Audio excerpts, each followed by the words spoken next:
Enjoy চ্যানেলে তোমাদের স্বাগত। ছোটোবেলাকার সেই জনপ্রিয় আর সহজলভ্য পুঁটি মাছের তেল ঝাল করে আজকে তোমাদেরকে দেখাবো। সেই মাছ তো আজকে বিরল, সহজে পাওয়া যায় না। বাজারে আমদানি হতেই বাবা একদম টাটকা তাজা পুঁটি মাছ নিয়ে এসে হাজির হয়ে গেছে।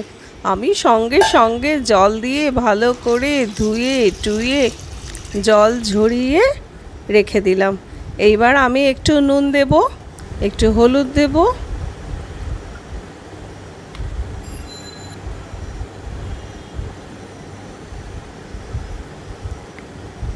লবণ দেওয়া হয়ে গেলে এবার চামচ দিয়ে আমি ভালো করে মেখে দেব।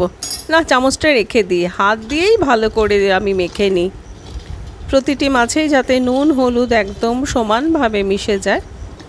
চামচ দিয়ে কি আর এইসব কাজ হয়? খুব ভালো করে মাখা হয়ে গেল। এবার আমি মাছটিকে পাশে রেখে দেব। আমি নিয়ে নিয়েছি 2 চামচ সর্ষে, কালো সর্ষে, তোমরা সাদা সর্ষে আর কালো সর্ষে মিশিয়ে নিতে পারো। আমি নিয়েছি 2 চামচ কালো সর্ষে। এইবার 1টা 2টো 3টে 4টে কাঁচা লঙ্কা নিয়ে নিলাম। এবার জল দিয়ে খুব ভালো করে পেস্ট করে নিয়েছি। তোমরা যারা পারবে শিলনোড়াতে বেটে নিও। এবার যথারীতি কড়াইয়ে তেল দিয়ে পুঁটি মাছগুলোকে আমি ভালো করে ভেজে নেব।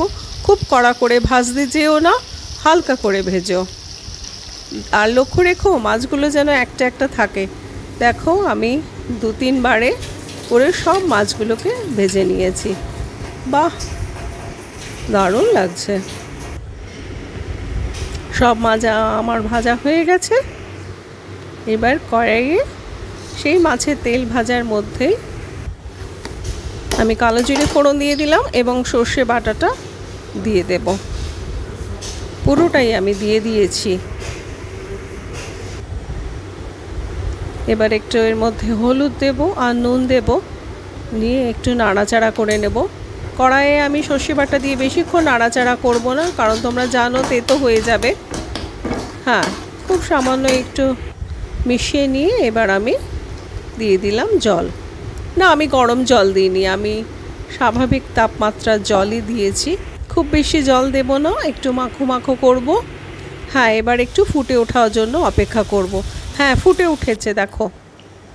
এবার আমি একটা একটা করে সব মাছগুলোকেই দিয়ে দেব। সব মাছ আমি দিয়ে দেব।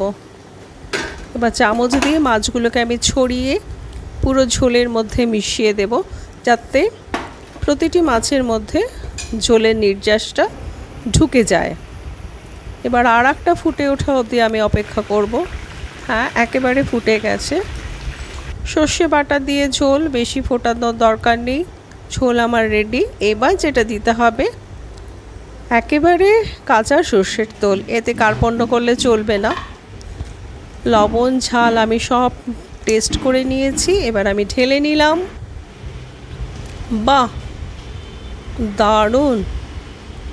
অনেক দিনের পুরনো ইচ্ছে আজ আমার মিটল।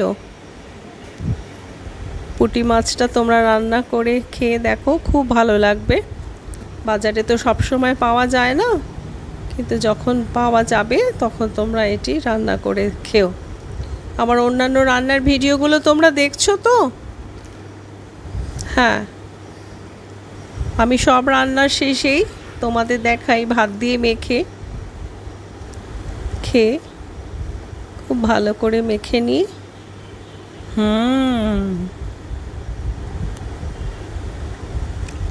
মাছটি উফ, দারুণ হয়েছে। পুঁটি মাছের স্বাদটা যা বেরিয়েছে না।